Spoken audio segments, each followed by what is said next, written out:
Pernah kepikiran nggak kalau jumlahnya sama, kira-kira lebih bagus mana buat ginjal kita? Secangkir kopi atau segelas air?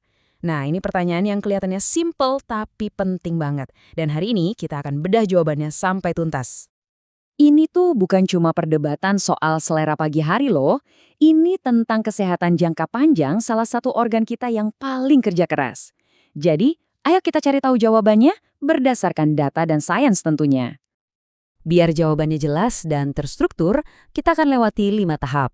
Pertama, kita kenalan dulu sama kedua kontestan kita.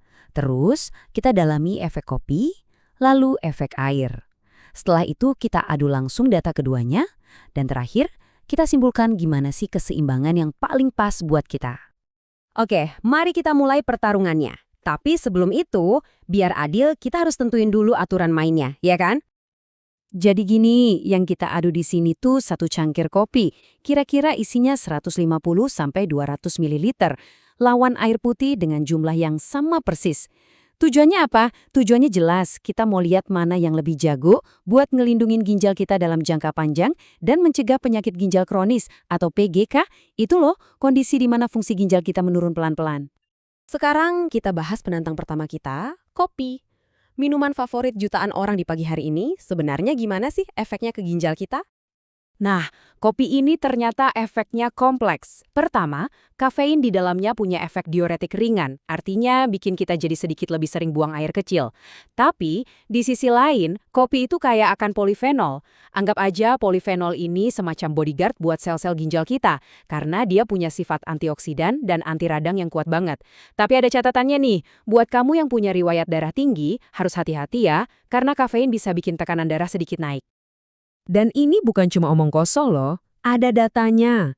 Banyak penelitian besar menemukan kalau minum kopi dalam jumlah wajar, sekitar 1–2 cangkir sehari, ternyata malah berhubungan dengan risiko penyakit ginjal kronis yang sedikit lebih rendah. Kaget kan? Oke, dari kopi kita pindah ke penantang kedua. Yang satu ini mungkin kelihatan sederhana, tapi perannya fundamental banget.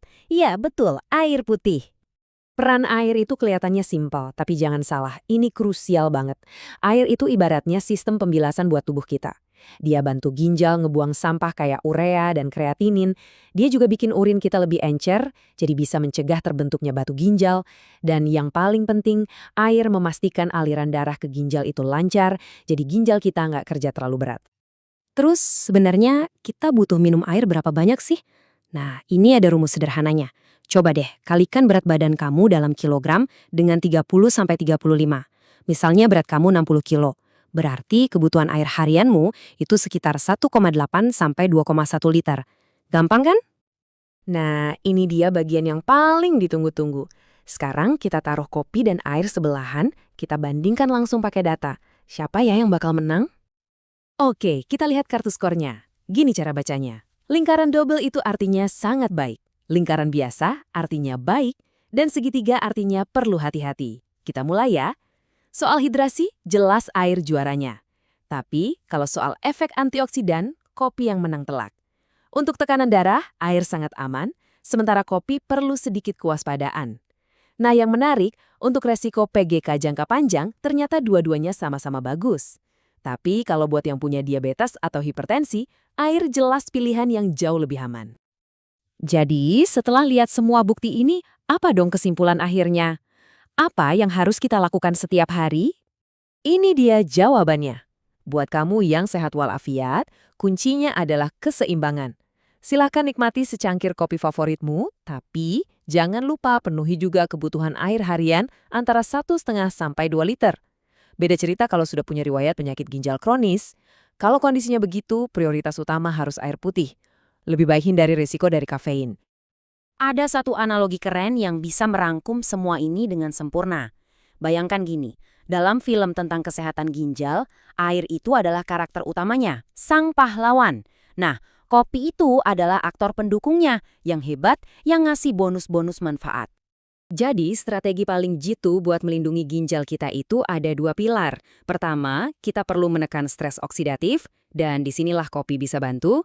Kedua, kita harus jaga hidrasi tubuh, dan ini tugas utamanya air. Jadi kesimpulannya, ini bukan soal memilih salah satu, tapi soal menggabungkan kekuatan keduanya. Mereka itu tim, bukan lawan. Dan sebagai penutup ada satu tips bonus nih. Kalau kamu mau cara yang lembut banget buat melancarkan aliran darah dan menenangkan tubuh, pilihan terbaiknya itu bukan kopi atau air dingin, tapi secangkir air hangat. Ini cara yang simpel tapi efektif banget buat memulai hari dan menjaga ginjal kita tetap sehat.